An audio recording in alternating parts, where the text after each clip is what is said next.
How did Yazidis get surnames in the USSR? In the Middle Ages, the Yazidis had no surnames. It was considered a Yazidi tradition and is still considered to call his name and the name of his paternal ancestors for his identification, also to name his caste and the clan, Bayrak, to which he belongs. For Yazidis, it is considered mandatory to know the names of their ancestors up to at least 7 tribes. Such ignorance is considered shameful. Sometimes there is even a dispute among the Yazidis about who knows more names of the ancestors of their kind.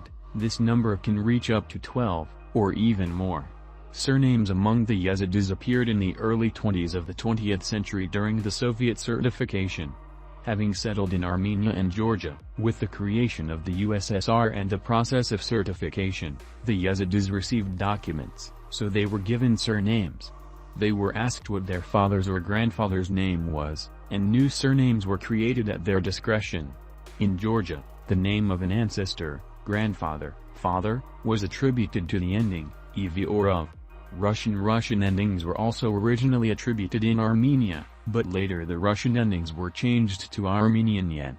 Thus, the descendants of a certain Shamo, who settled in Georgia, became Shamovs, and his descendants in Armenia became Shamoyans. Thus, the origin of the Yazidis was not taken into account, the genus and Bayrak, by the names of which they recognized each other. As a result of these processes, representatives of different Yazidi estates, castes, tribes and clans often became namesakes. To this day, the Yazidis know each other only by the name of the genus, without being interested in the surname that they entered in the documents. In the late 80s, the Yazidis began to change their surname to the name of their ancestry, Bayrak. The Yazidis of Georgia changed their surnames on the basis of a document issued by the Institute of History and Ethnography in Tbilisi.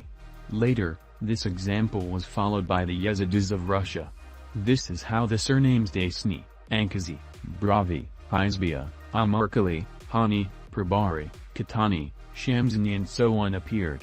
Many changed only the ending of the surname given to them in the USSR. For example, Shamoyan or Shamoev was changed to the ending and, Shamoy, Mgoy, Maymoy, etc., which indicated the origin from the name of the ancestor. After the collapse of the USSR, the situation with the Yazidis' surnames has not changed yet.